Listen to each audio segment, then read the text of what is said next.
Hey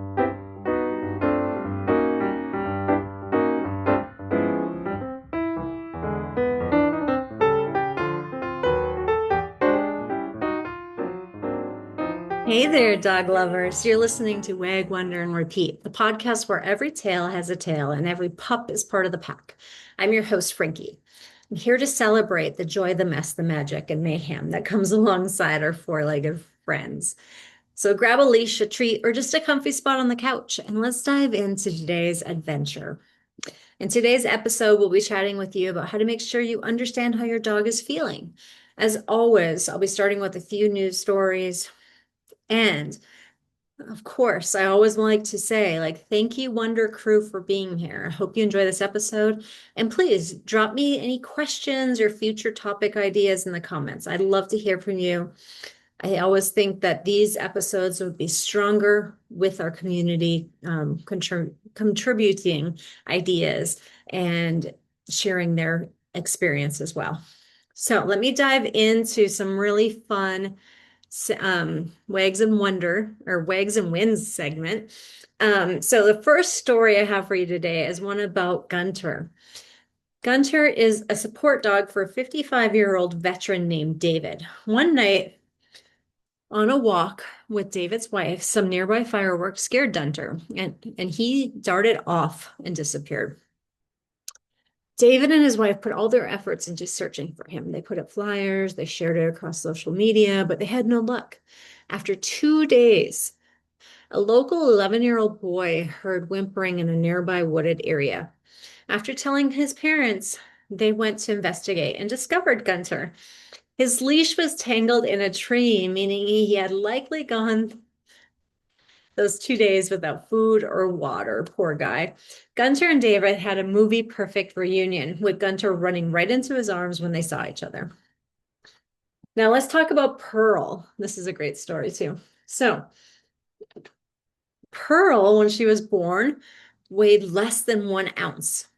Now, as an adult, the 5-year-old Chihuahua is just 3.59 inches tall and 5 inches long. So she weighs 1.22 pounds. Her size is similar to a dollar bill. Can you guys imagine? Or as her owner says, slightly taller than a teacup.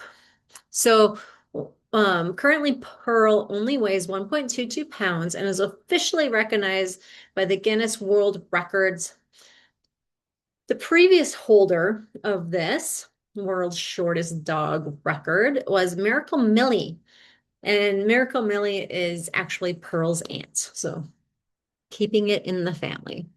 Now, here's an adorable story about a bulldog whose best friend is a chicken. Gus, the English bulldog, and his best friend Lucky is a special needs chicken. They came into each other's lives after being adopted by their mom, Chandler. She says at first Lucky was very cautious of Gus, but once she got used to Gus, she became totally obsessed with him. The two became fast friends. I mean, who wouldn't be obsessed with a bulldog? And now they go everywhere throughout their lives together. The favorite things to do together is eating and sleeping. Go figure. Who wouldn't like that? But Lucky also enjoys following Gus around and mimicking him when he is begging for food or clucking when he barks. So, good luck, Lucky. I hope you get some treats when you mimic Gus. All right, so let's talk about body language. Body language is huge for dogs. Knowing how to read your dog's body language can help strengthen your relationship, because if you can understand it, it creates a bond between the two of you. However, it can also help you keep them out of uncomfortable situations, understanding when they're in pain or keeping them safe. There's so much you can learn from understanding what your dog's trying to tell you. So let's get started by talking about something that's a misconception. So most people assume a wagging tail means a happy dog. Now, I'm here to tell you that a wagging tail does not always mean happy. A wagging tail means that your dog is experiencing motion. Yes, like that is the key. Wags, motion. However, how much of that wagging can indicate how they're feeling? Not all the emotions are positive. There's happiness, excitement, frustration, and anger, right?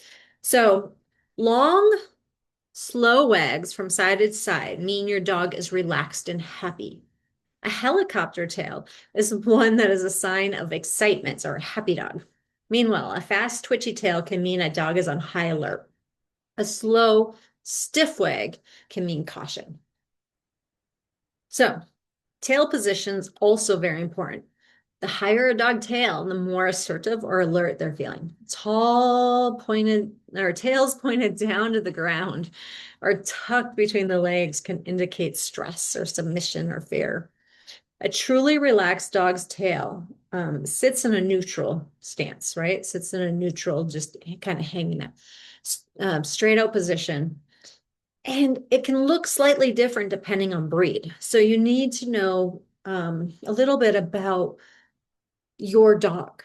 I always tell people that my dog, she keeps her ears kind of pinned to her head, my Macy Lynn. And that is her normal ear, normal ear stance. And however, when you talk about dog body language, a lot of what you'll hear is that if they have their ears pinned, that they are uncomfortable, fearful, all these different things. But some dogs, yours might be similar to my Macy Lynn, some dogs, that's their natural holding area, right? So we want to be aware that some of this body language that we talk about depends on breed, body, all kinds of things. So it's good just to get to know your dog specifically or the dogs that you're around specifically so you know a little bit more about what they're telling us. So to help determine how if your dog is feeling nervous, take a look at their body language. The signs might be subtle, like licking their lips, yawning, pacing, avoiding eye contact, or drooling. Or they might be more noticeable, like whining, trying to hide, panting, tucking their tail, or flattening their ears, trembling, showing the whites of their eyes. A lot of people call that whale eye. Or even more unexpected behavior, like getting destructive or aggressive with something. Now, if your dog's feeling something like bored, there will be different signs. To start, watch for destructive behavior like chewing furniture, carpet, maybe constant barking or whining, pacing around, or other attention-seeking behaviors. This one group of similar signs that you might see together or all at once, meaning you could see more signals like sleeping more or ignoring toys or treats. And then there's going to be more random things like digging, tail chasing, or excessive licking. All dogs are slightly different and how they're going to behave is slightly unique. So knowing the basics is good, and then building on it by knowing the individual dog is excellent. So eye contact is also something that is huge for dogs. I always say, don't stare at a new dog too long. But direct eye contact from a dog is a sign of trust and affection. So when your dog comes looking at you with those puppy eyes, that is an excellent thing. I know I love it when my dogs approach and they're looking up in my eyes and we stare for a little while. It's a great feeling. It's one of the ways that they show love. However, avoiding eye contact can signal discomfort or fear. The next time your dog is showing you signs of body language, try carefully to read them. You might better understand your dog, their feelings, and how you can help them be happier. This is Wag.Wander.Repeat. Thanks for listening to the segment about body language. I'd love to help answer any of your questions. Leave me comments or thoughts on this episode. This was just a starting point. There is so much more we can talk about on the subject of how your dog's feeling and body language, and we'll be covering more as we go along. So thanks for joining us. We'll see you soon.